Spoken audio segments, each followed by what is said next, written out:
साधु और चूहा। पंचतंत्र की इस कहानी से हमें यह पता चलता है कि अगर हमारे पास संसाधनों की कमी ना हो तो हमें अद्भुत शक्तियां और आत्मविश्वास कभी नहीं आ सकती। महिलरोपयम नामक एक दक्षिणी शहर के पास भगवान शिव का एक मंदिर था।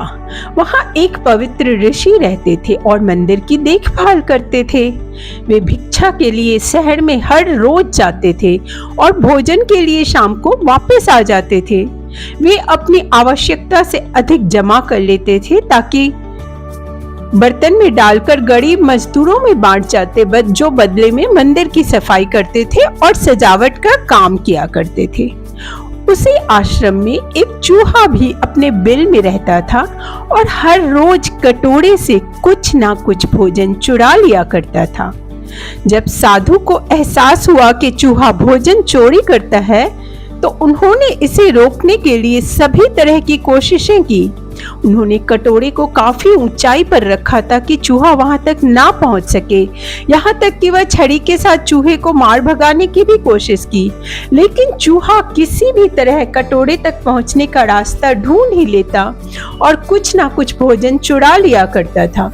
एक दिन भिक्षुक मंदिर की यात्रा करने के लिए आए थे, लेकिन साधु का ध्यान तो चूहे को डंडे से मारने में ही लगा था।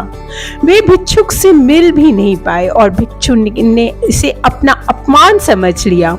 क्रोधित होकर बोले, आपके आश्रम में कभी नहीं आऊंगा, क्योंकि लगता है कि मुझसे बात करने के अलावा आपको अन्य काम ज्यादा महत्वपूर्ण लग रहे हैं।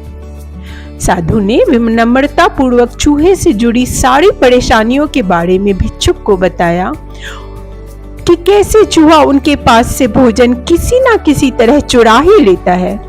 यह चूहा किसी भी बिल्ली या बंदर को हरा सकता है।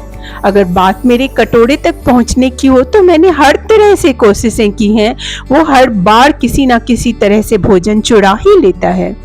भिक्षुक ने साधु की परेशानियों को समझा और सलाह दी, चूहे में इतनी शक्ति, आत्मविश्वास और चंचलता, जरूर कुछ कारण होगा इसके पीछे। मुझे यकीन है कि इसने बहुत सारा भोजन जमा कर रखा होगा और चूहा अपने आप को बड़ा महसूस करता है, इसी से उसे ऊंचा कूदने की शक्ति मिलती है। चूहा जानता है कि उसके पास खोने के लिए कुछ नहीं है, इसीलिए वो डरता नहीं है। इस प्रकार साधु और भिक्षुक निष्कर्ष निकालते हैं कि अगर चूहे के बिल तक पहुंचने में सफल हो जाते हैं तो वो चूहे के भोजन के भंडार तक पहुंचने में सक्षम हो जाएंगे। उन्होंने फैसला किया कि अगली सुबह वो चूहे का पीछा करेंगे और उसके बिल तक पहुंच जाएंगे।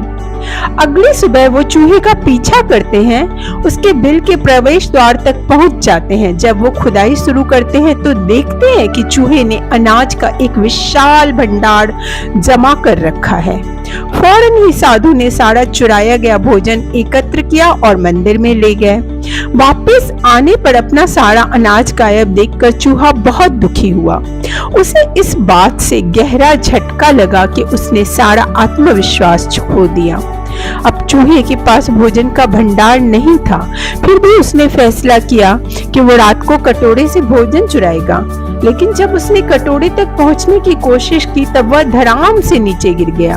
उसे यह एहसास हुआ कि अब तो ना तो उसके पास शक्ति है और ना ही आत्मविश्वास।